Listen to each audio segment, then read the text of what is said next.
ዛሬ ምርጥ ጭቃ ቅባት ሰርችላችኋለሁና እዩት። ቅባቱ እንዴት እንደሚያምር እንዴት አባቱ እንደሚያምር። ይሄንን ቅባት ግን ይሄንን የመሰለ ቅባት ሰርታችሁ አለመጠቀም በጣም ንፉግነት ነው ወይ በጣም ንፉግነት ነውና እጅ ላይ ራሱ እንዴት እንደሚቀልጥ አያችሁ። ሰላም ቤተሰብ እንዴት ናችሁ? ሰላም ናችሁ ወይ? እኔ በጣም ደህና ነኝ፣ እግዚአብሔር ይመስገን። እናንተም በያላችሁበት ዓለም ዳርቻ ሰላማችሁ ብዝት ተረፍ ይበልልኝ። ዛሬ በአዲስ ቪዲዮ መጥቻለሁ። የዛሬ ቪዲዮ በጣም ምርጥ ወደ ግብአቴ ሲሄድላችሁ የተጠቀምኩት ሮዝሜሪ፣ ፍሬሽ ሮዝሜሪ ነው የተጠቀምኩት። እናንተ ፍሬሽ ካላችሁ ፍሬሽ ተጠቀሙ፣ እንዲሁም ደግሞ የደረቀውም ካላችሁ የደረቀው ተጠቀሙ። በዚህ መልኩ በደንብ አጥቤ አድርቄዋለሁኝ።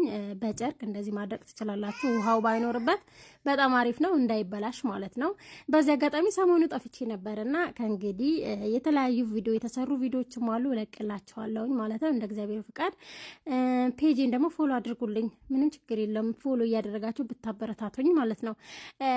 ከዛ በኋላ ያው በመፍጫ ፈጭቼዋለሁኝ። የተጠቀምኩት ኦሊቭ ኦይል ነው የጨመርኩት። እናንተ ያላችሁን ቅባት መጨመር ትችላላችሁ። ከዛ በመጨረሻ ቤቢ ኦይል እንዲሁም ደግሞ የአቮካዶ ኦይል በቤት ውስጥ ያዘጋጀሁት ነበር፣ እሱን ተጠቅሜያለሁ። ከዛ ስቲም አድርጌዋለሁ ለ45 ደቂቃ። ከ45 ደቂቃ በኋላ እንደዚህ አጥልየዋለሁ። ካጠለልኩ በኋላ ቅባቴን ቫዝሊን የሚበቃኝን አክል፣ እኔ ቫዝሊን አብዝቼ አልጠቀምም፣ ለ15 ቀን የሚሆነኝ ነው የምሰራውና በዚህ መልኩ አቅልጬ ከዛ ቅባት ጨምሬ ቢያንስ ከአንድ ሰዓት በኋላ ጅምድ ብሎ ታገኙታላችሁ። ይሄን ይመስላል።